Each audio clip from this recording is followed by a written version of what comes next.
How to turn on camera in MacBook Air. Here you can see Launchpad, click it here. Search for photo booth. This is by default app installed in your MacBook Air. Click it here.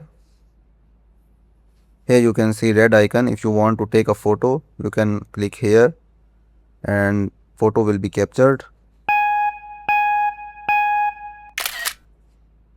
If you want to record a video, you can click here and record a video as well.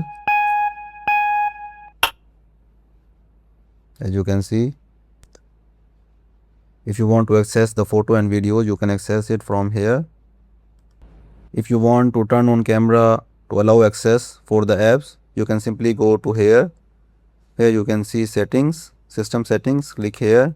Here you can see privacy and security, click here. Here you can see allow the applications below to access your camera. Turn it on. You want to access the app for your camera, you can simply toggle it on.